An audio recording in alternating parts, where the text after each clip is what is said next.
Alright, so what happened after the R word? Well, right afterwards, of course, I had, the bleeding and dude wiped up, and he was a fan of black and white tees back then, the short sleeves. So he wiped up with that afterwards or whatever. And then, like, I went to the bathroom, and of course, I was bleeding, like, bleeding.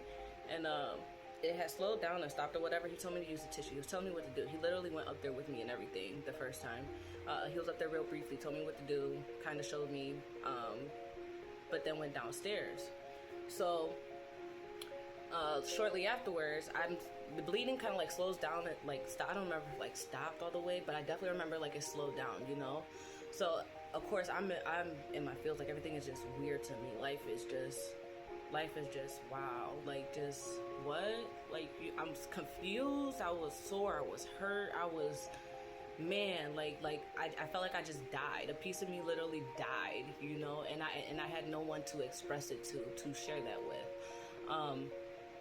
Now, some might ask, I'm going to get back to my point, but some may ask, well, why didn't you tell your dad? Because my dad was, he was really aggressive. He was really mean. He was not understanding. He was not a comforting person. He wasn't nurturing to me.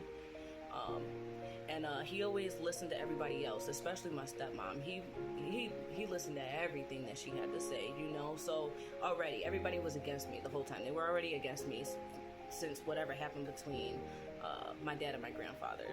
Again, I don't know what happened with that. But back to my story. So the bleeding slowed down or whatever. I don't remember if it stopped. But I started my period, right?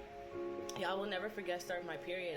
Didn't even have a talk yet about a period, what a period was, what it does, the effects of a period, that, you can now have children. I didn't know any of that. I didn't have that talk at all. At all. So I started bleeding again recently afterwards, and I'm like, I'm stuck. Like, I didn't know what to do at all. And I remember I was home with my dad. We were on Grant Street at the time, right? So I was home with my dad, and we were downstairs, and I was telling my dad, like, Dad, I'm bleeding, I'm bleeding. And my dad's like, what? Like, stuck, like what? Like he's not ready for this stuff. Like, that part was dad, like, I guess you could say. So he's like, well, call your mom, because I don't know what to tell you to do. He's like, call your mom. So me, being about 10 years old now, 9 years old, I'm 9 years old, a little bit afterwards, and I called my mom, because he said, call my mom. And obviously I'm going to call my mom, right? Any kid will call their mom. And especially when you say call your mom, I'm going to call my mom. I'm going to call my mom, right? Right. So she didn't answer the phone, and I'm like, well, she didn't answer. He's like, what do you mean she didn't answer? He's like, I was like, I call again, So I called again. She didn't answer. So he asked me, who am I calling? And I said, I'm calling my mom, And he said, Jordan, call your other mom. You know what I'm talking about. Y'all, my heart stopped.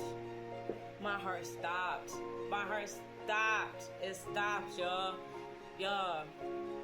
I just wanted to tell him so bad, like, what just happened.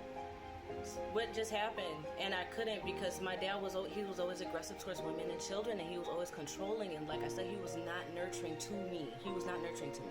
He might have had a couple of soft moments throughout certain little moments in life, but that was just that. It was little certain moments in life. He was never fully, ever, not even halfway, near close to halfway, at nurturing to me, comforting to me, when I tell him things, when it came to my stepmom, he always took her side, It was always, she's the adult, I need to listen, and blah, blah, blah, that's my stepmom, gotta respect her, blah, blah, blah, she does this for me, she does that for me.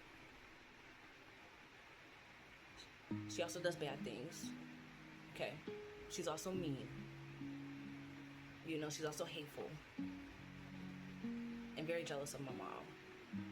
But anyway, so I started bleeding or whatever, and that's what happened. My dad told me, he was like, that, like, you couldn't imagine how I feel. Like, he's telling me to call her. So I call her, whatever, he calls her, and whatever. But she comes home or whatever, and she shows me in the bathroom how to use the pad. Now, the whole time, I'm just like, I'm fucking cringe inside, y'all.